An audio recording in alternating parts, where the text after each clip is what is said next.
반갑습니다 여러분, 게시탐정입니다. 오늘 송명희 시인의 표 두 번째 이야기 계속 이어갈게요. 전편에서 충분히 설명해 드렸는데 결국 송명희 시인의 환란소설 표는 요 책 표는 그냥 소설이라고만 보면은 되게 이제 일단 뭐 흥미롭고 재밌는 책이긴 해요. 하지만 어쨌든 분별되지 않은 직통계시와 그리고 음모론의 잘못된 적용이 콜라보를 이루어 쓰여진 책입니다. 더군다나 이 소설의 기조는 환란 중반 휴거이기에 환란 전 휴거를 믿는 분들이 이 소설을 읽고서 아멘으로 받고 감동을 받는다는 것은 스스로 똥멍청이 인증샷을 찍는 거예요. 책 속에서의 스토리라인만 봐도 주인공인 아영과 요셉 등이 순교하는 엔딩은 휴거 발생 후 2년 5개월이 경과된 시점이고 수용소, 고문, 순교 등이 후 3년 반에 일어난다는 걸 감안하면 휴거는 전 3년 반 말미에 일어난 겁니다. 그러니 이 책을 읽고서 휴거 신앙을 가지고 아멘 아멘 하시는 분들은 일단 고스란히 환란에 남아 주셔야겠습니다. 어디 전 3년 반 끝자락에 휴거가 일어날지 안 일어날지는 상상에 맡겨볼게요. 총체적인 미검증 계시와 음모론의 콜라보이지만 그래도 하나님이 뭐 역사 못하시겠냐고 발람에게도 강권적으로 역사하셔서 저주 대신 축복이 나오게 하신 하나님이신지라 그래도 뼈대 있고 영성 있는 찬송시인 송명희에게 어떻게든 뭐라도 알려주시지 않으셨을까 하는 신라 같은 기대감에 본 게시탐정은 이 책을 다시 꼼꼼하게 읽어봤습니다. 그리고 혹시나가 역시나였다는 생각에 기쁜 마음으로 무릎을 탁 치고 갈 수 있었습니다. 예. 짐승의 표인 인체칩과 그 칩을 조정하는 정권에 대해 알리고 싶었다는 지필 취지답게 어쩌면 송명희 시인 본인조차 그 부분은 1도 신경 안 썼을 부분이었을지도 몰라요. 왜? 뭐 표와 그 표를 움직이는 정권에 대해 전하려고 이 책을 쓴 거지. 그런데 어쩌면 그것이 송명희 시인 자신도 신경 쓰지 않았을 그 부분이 이 송명희 시인의 표책을 통해 하나님께서 알리고 싶으신 본의가 아니었을까 생각해 봅니다. 전편에서 카이로 스님의 포스팅도 있었거니와 이 책에서의 등장인물들은 휴거자, 순교자, 배교자, 사망자로 나눠집니다. 보시면 친절하게 퍼센트 비율까지 이제 계산을 해놨죠.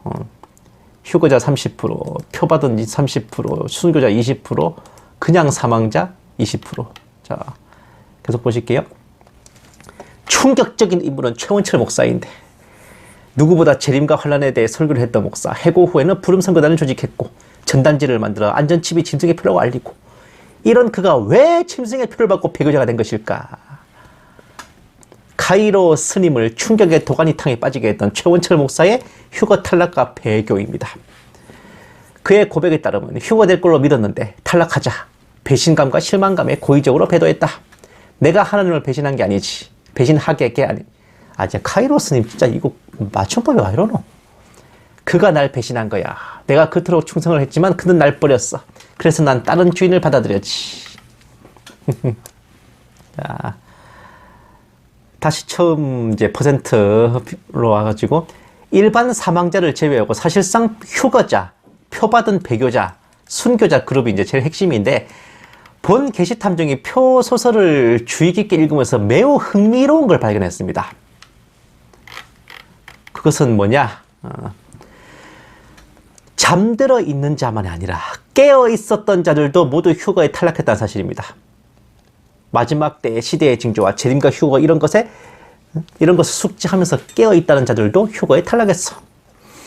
소설에 등장하는 세 목사 중에 박용범 목사는 휴거와 재림 시대의 징조에 1도 관심 없는 잠들어 있는 목사였고 최원철 목사는 휴거와 재림을 외치며 시대의 징조를 분별하는 마라나타 사역자였어. 김바울 목사는 아무 특색 없는 그냥 평범한 일반 목회자입니다.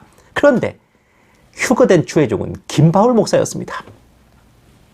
성도 그룹에서도 환란에 남은 윤아영, 나요셉, 한동일은 최 목사로부터 휴거와 재림에 대해 배우고 시대의 징조를 전해들어 깨어 있었던 자들이었음에도 부름 선교단도 같이 했죠.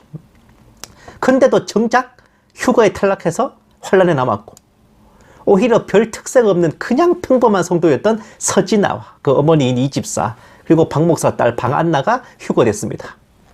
전혀 존재감 없고 그다지 깨어있는 모습도 보이지 않던 목사와 성도들이 휴거되고, 반대로 시대의 징조에 깨어있고 재림을 사모하던 목사와 성도들이 환란에 남아 배교하거나 순교하는 이런 상황은 대체 어째서 벌어진 걸까 의아하지 않을 수 없습니다.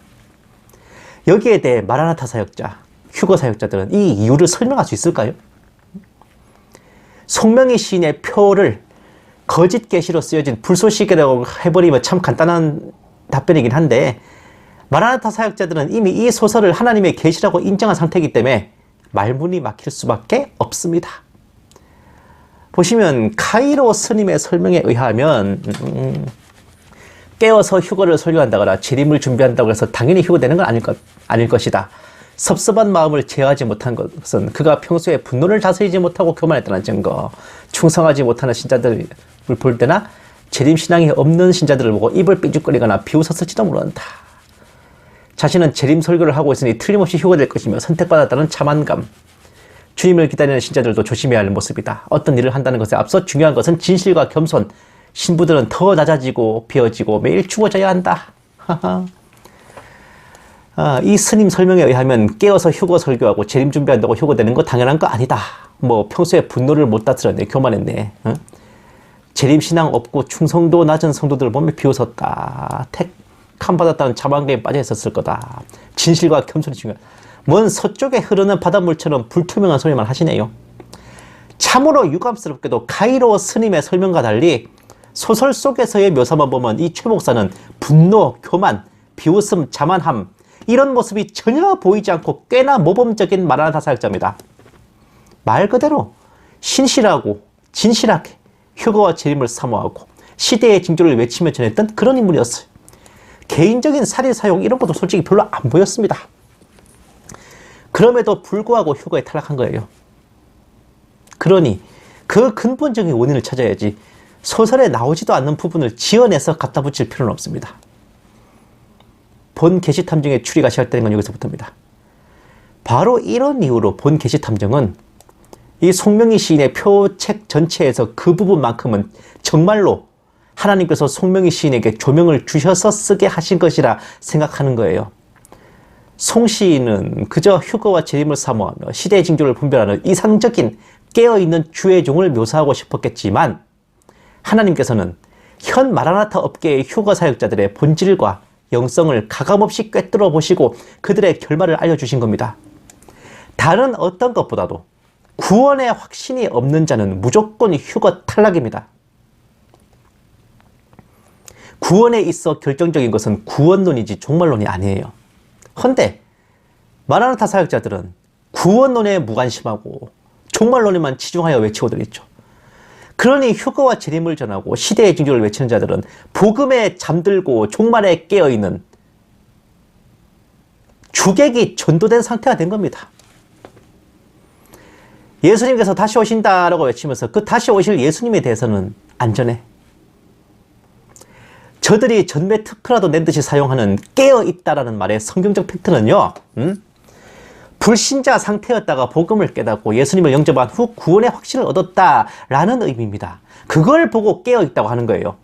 깨어있으라는 말도 그렇게 되라는 의미입니다. 거의 100%의 마라나타 사역자들이 휴거의 비유로 늘상 사용하는 열처녀 비유는 휴거의 비유가 아니라 구원의 비유이고, 지혜로운 다섯 처녀는 애초에 신랑이 알고 있는 택함 받은 그날 거기서 만나기로 했던 처녀들입니다. 미련한 다섯 처녀는 신랑이 그녀들에 대해 알지도 못하는 초면들이에요. 니네들이 기름이 없어 못 들어온다, 하자가 있어 못 들어온다, 미련해서 못 들어온다, 뭐 그럽니까? 나는 너희를 알지 못하노라 그러죠.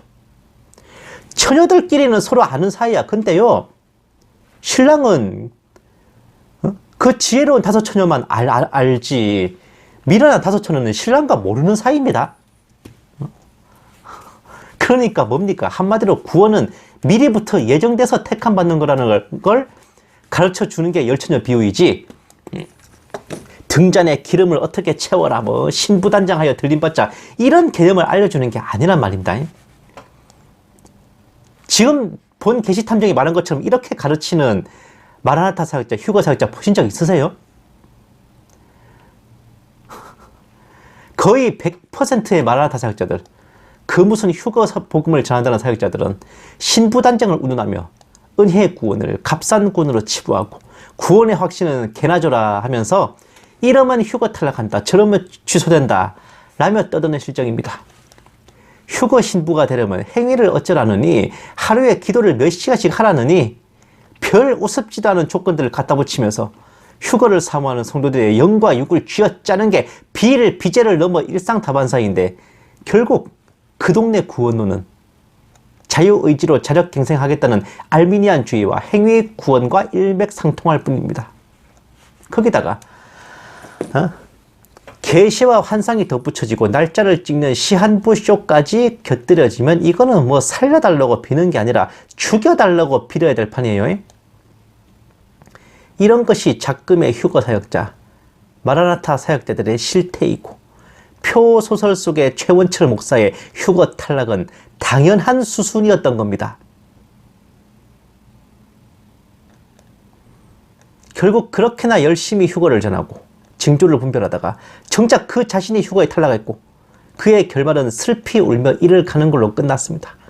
휴거에 탈락했으니 슬피 울고, 그렇게나 열심히 했는데 탈락한 것에 분해서 이를 갈고,